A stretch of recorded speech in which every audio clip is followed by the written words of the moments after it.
This is that 2009 Hyundai Santa Fe. Remember about the bolts that I was telling you? Those mushroom head bolts that don't have a flathead, Phillips, hex, or there was no way to grip these. Remember, we had to hit a chisel like a flathead screwdriver and screw them out.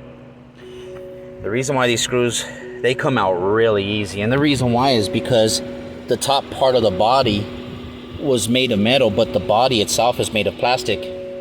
Now I want you to pay attention, it's very important. When you take these out, you don't put them back in unless you got some kind of Dremel to it and cut a line down this, a valley for a flathead, but don't do it.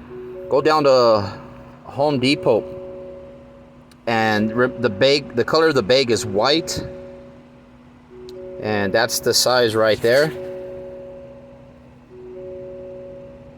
Take your cell phone, if you're on a computer, and take a picture of this. I don't know if you can screenshot that.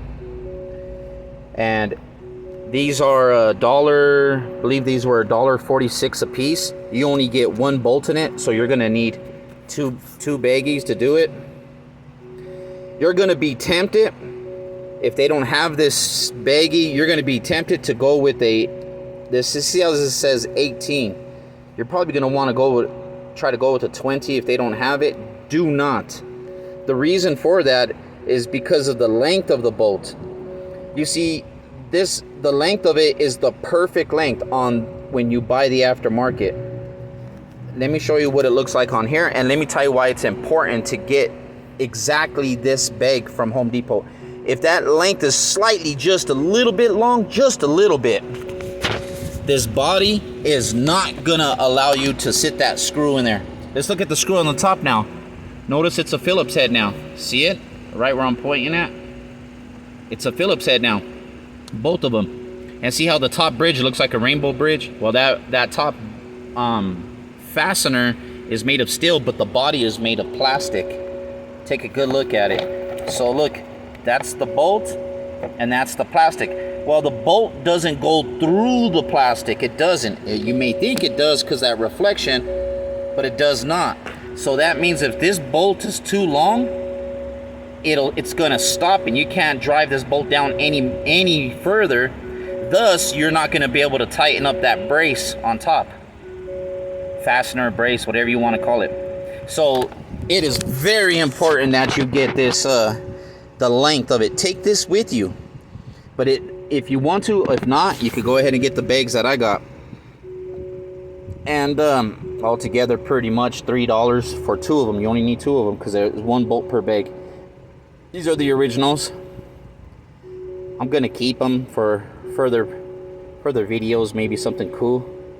All right, everything's put back together. It went on so fast, it only took me a total of 4 minutes to put this together. No kidding. The ignition is in. Can you hear that chime? Let me close this door. Everything's beautiful. Now remember, if you've done what I've done in these videos and it doesn't work out for you and the key doesn't turn, you could, now that you've known how to remove this, you don't have to remove the whole body anymore. You could take the sleeve out, and then you're able to modify the tumblers, because 1 or 2 tumblers would be damaged in there. But listen, I never replaced nothing on this. Look at the job that I've done.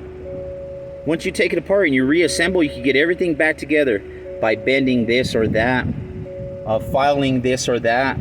Just simple around the edges. Look how solid it is in there. So this vehicle is deemed fixed. Unfortunately, I am not going to be able to put a key in this ignition and start it for you and program it because, well, the owner's not here right now to bring me the key.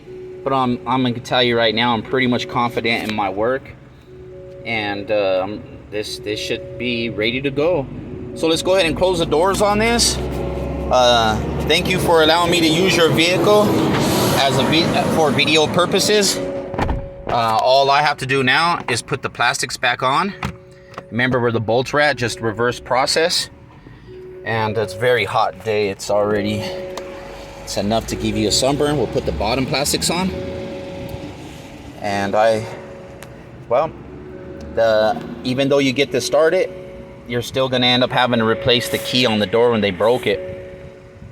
But this would buy you time so you could save up money and get the things that you save up the money so you could get if you decide you want to buy the kit later on in the future. I hope this works out well for you, and for anyone who does this, you know, just be safe in all you do. And it worked for me, and well, I'm pretty sure it'll work for you. Take care.